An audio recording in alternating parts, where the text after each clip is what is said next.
राज्यसभा के सभापति माननीय श्री जगदीप धनखड़ जी का, हमारे उपसभापति जी जो प्रिविलेज कमेटी के चेयरमैन हैं और प्रिविलेज कमेटी के सभी मेंबर्स को हृदय से आभार और धन्यवाद व्यक्त करता हूं कि उन्होंने मेरा निलंबन वापस लिया। आज सदन की कार्रवाई राज्यसभा की भी शुरू होगी और महामहिम राष्ट्रपति जी का अभिभाषण है। आप सब लोग जानते हैं कि हमारे साथ क्या हो रहा है, दिल्ली के साथ क्या हो रहा है। दिल्ली में किस तरीके से एक निर्वाचित मुख्यमंत्री को जो प्रचंड बहुमत से जीत के आए उनको जेल में रखा गया है।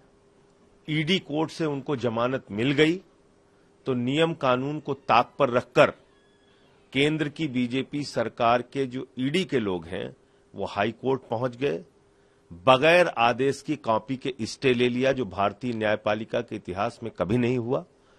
और ठीक उसके पहले जब सुप्रीम कोर्ट की सुनवाई होनी थी, जब ईडी की कोर्ट की जमानत पर मोहर लगनी थी सुप्रीम कोर्ट की, उस वक्त सीबीआई पहुंचती है, एक झूठा मुकदमा तैयार करती है और केजरीवाल जी को गिरफ्तार कर लेती है। ये तानाशाही की इंतहा है, ये जुर्म की इंतहा है, ये अत्याचार की पराकाष्ठा है जो केंद्र की मोदी सरकार अरविंद केजरीवाल जी के साथ कर रही है। इसका अंत होगा और जनता ही इसका अंत करेगी। अभी 240 पे पहुंचे हैं, कल को 24 पे पहुंचेंगे और निश्चित रूप से ये जो तानाशाही है इसका तो अंत होगा। अब इसका समय आ गया है। राष्ट्रपति के अभिभाषण का निश्चित रूप से बहिष्कार करेंगे क्योंकि ये महामहिम राष्ट्रपति जी का अपना खुद का वक्तव्य नहीं होता, बल्कि वो सरकार का वक्तव्य पढ़ती हैं। सरकार की जो लिखे हुए भाषण होते हैं उसको पढ़ती हैं। तो इसलिए हम लोग राष्ट्रपति के अभिभाषण का बहिष्कार करेंगे। जब राष्ट्रपति जी स्वयं कुछ अपनी तरफ से बोलेंगी, कहीं कोई उनका खुद का कार्यक्रम होगा, उसका बहिष्कार करने का प्रश्न नहीं है। उसमें तो हम लोग जरूर शामिल होंगे अगर आमंत्रण होगा तो। लेकिन अगर आज आप देखेंगे तो सरकार की ओर से बड़ी बड़ी बातें कही जाएंगी। लोकतंत्र की मजबूती का दावा किया जाएगा, संविधान की रक्षा का दावा किया जाएगा, तमाम झूठी बातें सरकार लिख कर देगी। और इसलिए जो केजरीवाल की गिरफ्तारी है उसके विरोध में हम लोग राष्ट्रपति के अभिभाषण का विरोध करेंगे, संसद परिसर में निश्चित रूप से करेंगे और अपनी आवाज भारत के तानाशाह को पहुंचाने का प्रयास करेंगे।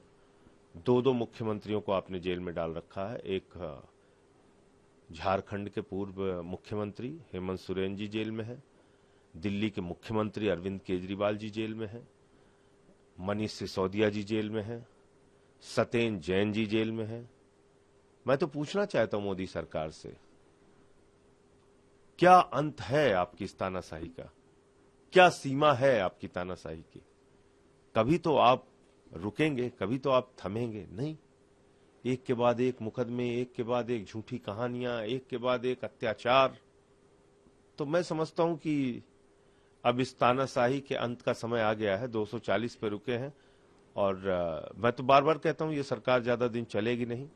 आपने कल प्रेस कॉन्फ्रेंस में कहा था कि इंडिया ब्लॉक की पार्टी से बात करेंगे, इस पे समर्थन कई दलों से बातचीत हुई है, प्रोटेस्ट कर रहे हैं या बहिष्कार कर रहे हैं, उसे लेकर कोई कई दलों से बातचीत हुई है। सीपीएम, सीपीआई, टीएमसी, कांग्रेस के भी कुछ नेताओं से बातचीत हुई है और समाजवादी पार्टी के राष्ट्रीय अध्यक्ष जी कल खुद आए थे, उन्होंने इस केजरीवाल जी की गिरफ्तारी का विरोध किया है, उनसे भी बात हुई है। तो अलग अलग दलों से बातचीत हो रही है। आरजेडी के भी नेता से आज बात हुई है। तो हम लोग इसको मिलकर ये मामला उठाएंगे। झारखंड के पूर्व मुख्यमंत्री हेमंत सोरेन जी, दिल्ली के मुख्यमंत्री केजरीवाल जी और हमारे दो अन्य साथी, और इसके साथ साथ बंगाल में जिस तरीके से सीबीआई और ईडी का दुरुपयोग हो रहा है, ये सारे मामले उठाए जाएंगे। एक अंतिम सवाल, समाजवाद के जो सिंबल लगा हुआ है संसद भवन में, उसे हटाकर उसकी जगह संविधान की प्रति लगाई जाए। संविधान की प्रति तो लगानी ही चाहिए। एक एक सदस्य को संविधान देश का दिखना चाहिए, जो बाबा साहब डॉक्टर भीमराव अंबेडकर जी ने देश के 144 करोड़ लोगों के लिए लिखा है, जो कश्मीर से कन्याकुमारी तक लागू होता है। तो ये कोई बुरा प्रस्ताव नहीं है। उसको संविधान की कॉपी लगाना चाहिए संसद के अंदर। हटा के संविधान लगाना चाहिए। हटाइए या ना हटाइए, संविधान की एक बड़ी प्रति लगाइए। और आपको पता ही था कि किस तरीके से ये धार्मिक परंपराओं के विरुद्ध भी ये लाके इन्होंने राजदंड लगाया था वहां पे। इनको दंड तो मिला, थोड़ी कमी रह गई और आगे दंड मिलेगा।